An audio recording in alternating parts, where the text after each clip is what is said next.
Thank you. Well, thank you, Rabbi Yitzhak Yehoshua. I noticed that his name begins with Yud, Yud, like Hashem. And my family is all Yuds too. I'm Yeshayahu, Isaiah. My wife is Yocheved. And my daughters are Yaakova, Yael, and Yehudit. All Yuds.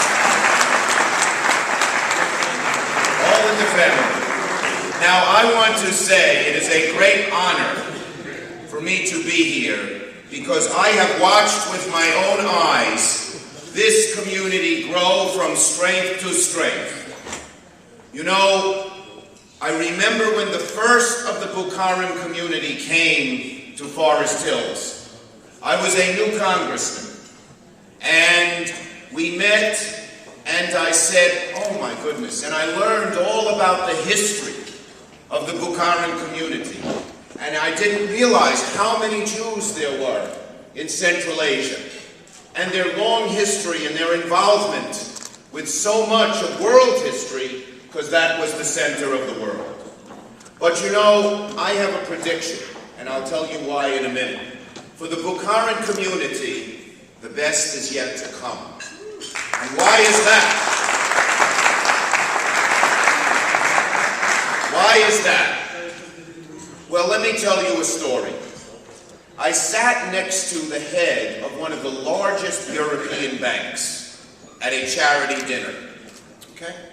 And I asked him the question, will America be the leading economic power of the world 25 years from now? What do you think, I asked him. He didn't even blink. He said, absolutely. I said, what makes you say that? Many Americans think that, say, China will be the leading economic power 25 years from now. Although I remember, and this is as you were just settling here, in 1985, everyone in America thought Japan would be the leading economic power in the year 2000. But in any case, I said, why do you think that, sir? He said, because you have something in America that no other country has. And you take it for granted, but it's the most amazing economic engine that you can have. And I said, what is that, sir? He said, you tell a young man or a young woman whether their family has been in this country 12 generations or whether they are new immigrants, that no matter what their last name is, what their religion is, what their ethnicity is, that they can achieve the stars in whatever profession they enter. He said, Europe doesn't have it, India doesn't have it, Japan doesn't have it, and neither does China. Well, that is the amazing thing about America. We take people from all over the globe, and we say, reach for the stars. Maybe not you, but your children. And it happens. That is what is going to happen in this Bukharian community. I believe. I predict, and I don't think this is an idle prediction, that within the next generation, we will see many Bukharian billionaires here in America. We will see, and then Mr. Aronson won't have to worry when there's a much bigger community center. We will see Bukharian artists at the top of their profession. We will see Bukharian Nobel Prize winners, scientists at the top. We will see this because this is a community of tremendous talent. But in the Soviet Union, and even before the Soviet Union, the Jewish people were not allowed to show their strength. So what did we do? We turned inside. We turned to the Talmud. We turned to the Torah. But we learned how to study, we learned discipline, we learned so many things.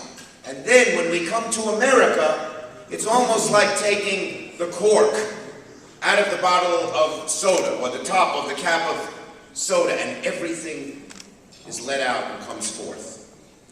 So this community, I have no doubt, despite even knowing and acknowledging and respecting your great history in Russia, in the Soviet Union, in Central Asia, in Kazakhstan, and all of the other, Uzbekistan, in Tashkent, and Alma-Ata, and Samara,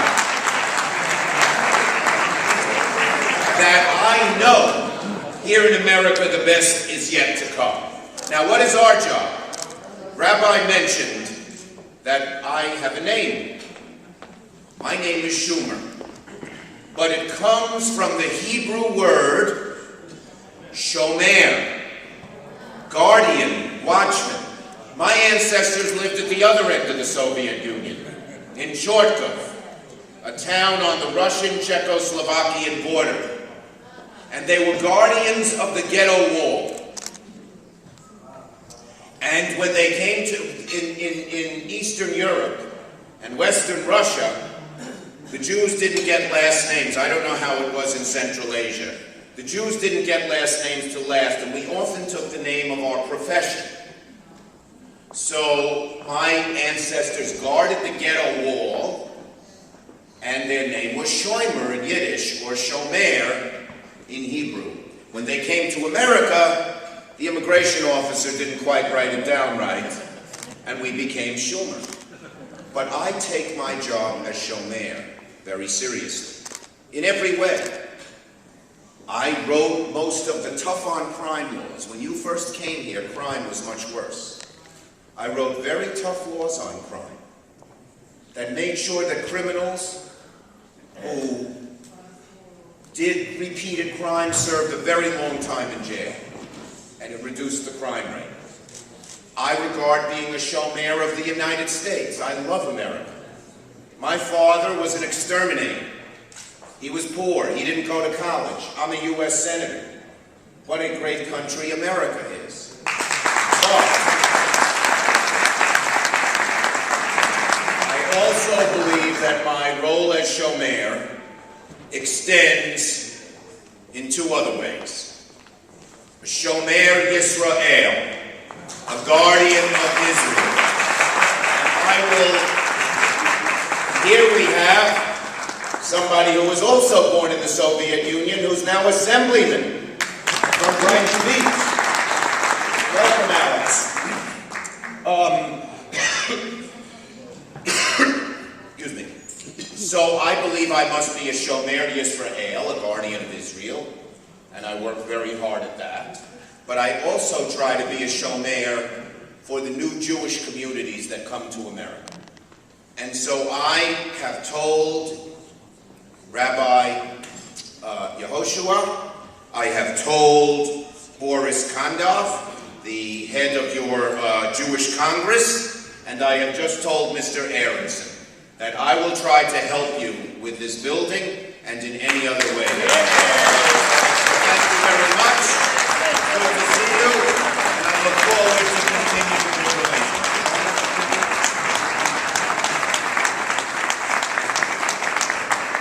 Thank you, Mr. Schumer. God bless you. We'd like to use the opportunity that you are with us to pay tribute to two of our community leaders that they work so hard for our community. So with your permission, I would present them with their award. I would like to call Professor